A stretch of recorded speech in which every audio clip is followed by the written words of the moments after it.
Om Shanti. Welcome to आपके अपने channel meditation lamp, जिसे आप अपनी आत्मा को परमात्मा के ज्ञान खजाने से भरपूर करने के लिए और अपनी आध्यात्मिक यात्रा पर उन्नति के लिए चैनल से जुड़ सकते हैं। अभी हमारी अव्यक्त मुरली सीरीज चल रही है, जिसमें हम लोग 1975 की मुरलीज को स्टडी कर रहे हैं और आज हमारे सामने 18 जनवरी की मुरली है, 18 जनवरी 1975, यानी कि अव्यक्त दिवस, जो कि हर ब्राह्मण के लिए एक बड़ा ही खास दिन होता है। ब्रह्मा बाबा की यादें और मतलब एक तरह से ये देखें कि जो पुरुषार्थ का हमारा स्वरूप क्या होना चाहिए, उसकी तरफ पूरा का पूरा ध्यान खिंच जाता है ना।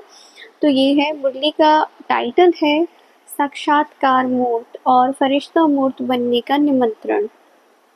तो देखिए बाबा क्या कहते हैं, एक तरीके से ये दिन वही तो होता है हमारे लिए, निमंत्रण ही होता है। किसका? बाप की तरफ से है कि अब तो फरिश्ता मूर्त बन जाओ। अब तो हम तो वैसे भी एंड पे पहुंच गए हैं, हमारे पास तो कोई और भी ऑप्शन नहीं है। तो बाबा क्या कहते हैं, शिव भगवान वाच, रहम दिल बाप के बच्चे हो, दुख अशांति में तड़पती हुई आत्माओं को देखते हुए सहन कर सकते हो, क्या रहम नहीं आता? पूछ रहे हैं बाबा। कैसे कैसे तुम रहमदिल बाप के बच्चे कहला सकते हो अपने आप को? क्या सच में देख सकते हो उनको? मतलब रहम नहीं आता? अनेक प्रकार के विनाशी सुख शांति में विचलित आत्माएं जो भूल चुकी हैं अपने आप को, बाप को, ऐसी भूली हुई आत्माओं को कल्याण की भावना द्वारा उन्हें भी यथार्थ मंजिल बताकर अविनाशी प्राप्ति की अंजलि देने का संकल्प उत्पन्न नहीं होता?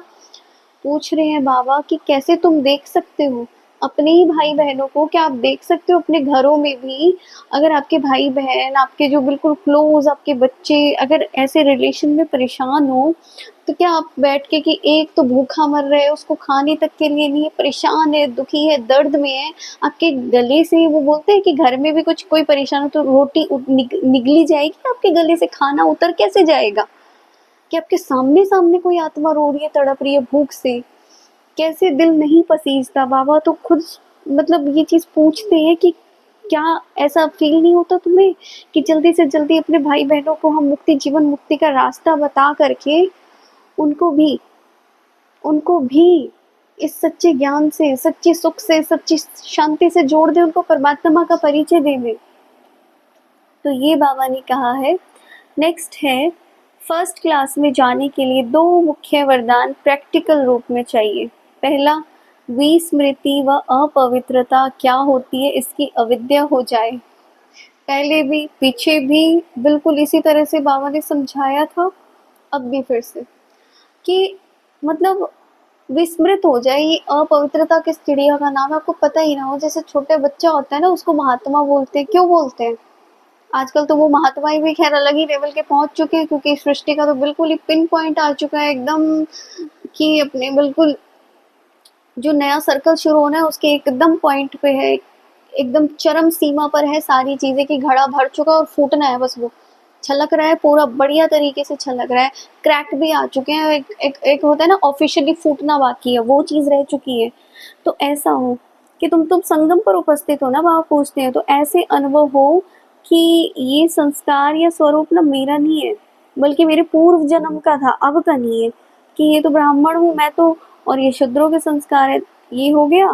ठीक है, इस अनुभव को कहते हैं कि न्यारा और प्यारा होना। क्योंकि ये देह अलग है और देह ही अलग है, दोनों चीजें अलग अलग है, लेकिन हमने क्या किया, ज्ञानवश दोनों को मिला दिया, मेरे को ही मैं समझ लिया, और इस गलती के कारण हम लोग इतने दुख और शांति को प्राप्त किया है। ठीक है, तो ये अपवित्रता भी क्या, इम्प्योरिटी।